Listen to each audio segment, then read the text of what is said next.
What's up, guys? Welcome back to I Am Real Estate. And in today's video, I want to talk to you guys about 5 techniques, 5 things that you guys can use on your bids to help win your bids as a buyer or as an agent, okay?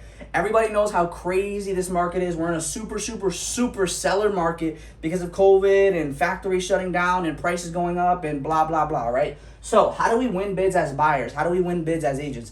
I'm going to give you guys 5 tips that can help you win your bids and hopefully get you into the home that you want, your dream home, whatever you're bidding on, okay? So the very first thing that we're going to want to do is we want to limit contingencies, okay, guys? We're going to limit contingencies.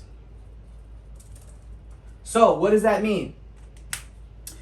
If you are the seller and you guys are looking at it from a seller's perspective, and a seller gets an offer, a seller just got 30 offers in their house, okay? You're looking at 30 different offers. Some of them have contingencies, some of them have a lot of contingencies, some of them have no contingencies, okay? As a seller, which one are you guys gonna go with? Are you guys gonna go with the one that has a million contingencies, or are you guys gonna go with the one that has none? It's very likely you guys are gonna go with the offer that has no contingencies. A contingency could literally be anything. It could be that, you know, your lender has to do something. It could be that you have to get a certain type of inspection. You don't want to put yourself in a bad position as a buyer. So if there's something you're very uncomfortable about, then you definitely should put a contingency in there. But if there's any way to avoid contingencies, I highly recommend it, okay? Again, just put yourself in the seller's position. And would you go with the offer that has lots and lots of contingencies that might worry you as a seller, or would you go with the one that has none? It's very likely you're going to go with the one that has none, and it's pretty consistent in the market that sellers are going with people who have limited contingencies. So very first thing you're going to want to do is limit your contingencies on your offer, okay? Number 2 is you want to close faster, okay? Faster closings. So obviously as a buyer, you don't have full control of how fast you can close, all right? As a buyer, you have relatively limited control over how fast you can close. So you really want to have a conversation with your lender, have a conversation with your agent, have a conversation with your attorney, and make sure everybody is comfortable. But if it is possible for you to close as fast, you know, if it's possible for you to close as fast as you can. Some lenders can close in 21 days. Some can close in 30 days. Some can't close any faster than that. You know, a year and a half to maybe 2 years ago, it was really normal for people to close 45 days to 60 days. Right now, I've talked to a lot of lenders, and a lot of lenders are at 60 days. Some of them are at 45. Some of them are going a little bit faster. They're speeding up their process. But always have a conversation with your lender, guys, because again, you put yourself in the seller's position. As a seller, you want to get your money as soon as possible, okay? Whether you're an investor, whether you're an owner-occupant, get your money as fast as you can. And as a seller, you're going to go with the offer that is going to get you your money as fast as you can. And it's just that simple, guys. But do not do this, okay? Do not do this without having a conversation with your agent, without having a conversation with your lender and your attorney. Because if it does come 30 days down the line and you said we're going to close in 30 days and the seller's expecting it to close and you need an extension, you're going to start to get a frustrated seller. And it's something that you guys want to avoid. Try to keep the transaction smooth, okay? The third thing, guys, that can help you win bids is by using escalation clauses, okay? So, escalation clause. So, what is an escalation clause? I'm going to try to explain this as simple as possible. All right, you have a house listed at, I'm going to change the color here. You have a house listed at $180,000, okay? Now, as a buyer, you really don't want to overpay for a house, okay? Even if it's your dream home. Let's say this is your dream home and has everything you've ever asked for, has everything you wanted. It's listed at $180,000, okay? Even if it is your dream home, you don't want to have to pay more for it than you really have to.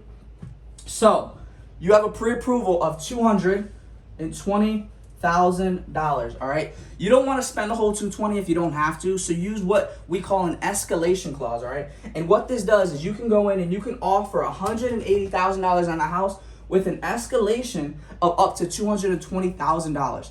And what that means is as the listing agent, they can look at your offer and say, well, Sam can go up to $220,000, all right? And as the listing agent will have the right, because you put it in your offer, they will have the right to increase your offer above any offer that's above you, okay? So if somebody comes in and offers $190 and you offered $180, the listing agent will move your offer to $191, Okay, make sure that they're right above the other offer, right? If somebody comes in at $221,000, it is what it is. You've already maxed out your offer. That's fine, all right?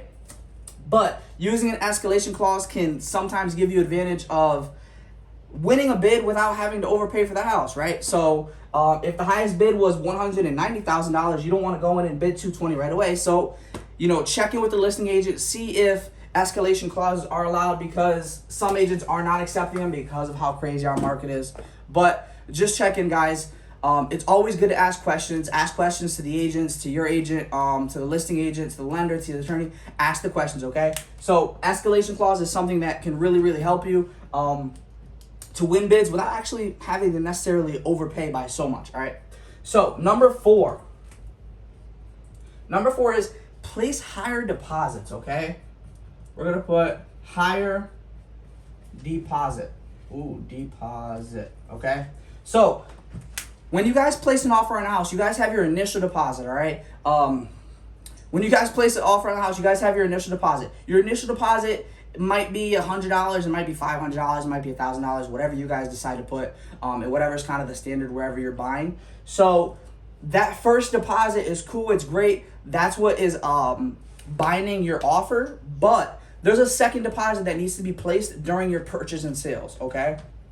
And in some states and things like that, purchase and sales comes right away, so there's only one deposit. But at the end of the day, place a higher deposit, all right?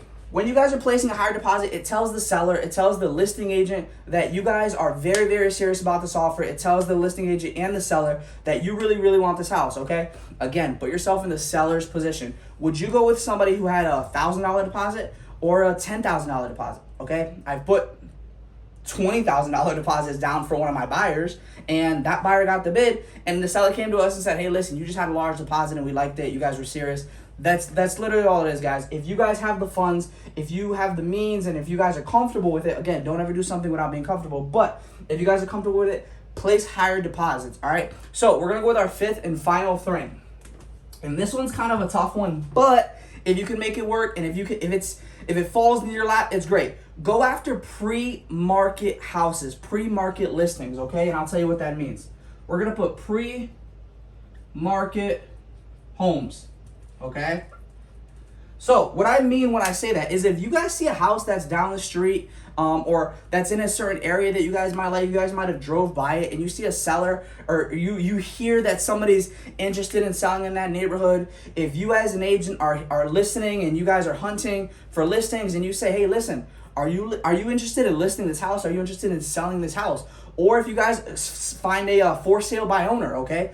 Look for houses like that, right? Because a lot of the times, if you can get a house before it goes on market, before it goes on MLS, and before it's introduced to the world, sometimes you have a lot better shot at really getting an accepted offer, okay?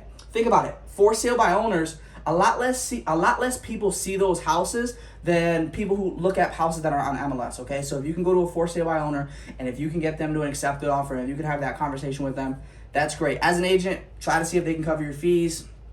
Try to protect yourself. As a buyer, it's a super win, guys, if you guys can just catch a house before it goes on market. Again, this isn't foolproof. Some people, you might approach them and they say, hey, listen, no, we still want to go on market because we understand how crazy the market is, and the advantage that they're going to have going on market. But again, if you can catch a house before it goes on market, if you could place some type of offer, if you hear something through the grapevine and you're like, well, let me see if I can go check this one out and just try to beat everybody else to the race, sometimes that's going to help you win. So just to review, guys, limit contingencies. Don't put them on there if you really, really don't need them, okay? Faster closings. Go for faster closing. Check in with lenders. Check in with attorneys, okay? Check in with your agent. Escalation clause, if you can, okay? If you can, use an escalation clause. You don't have to pay $220,000 for the house if the next highest offer was $200,000, okay? Higher deposits.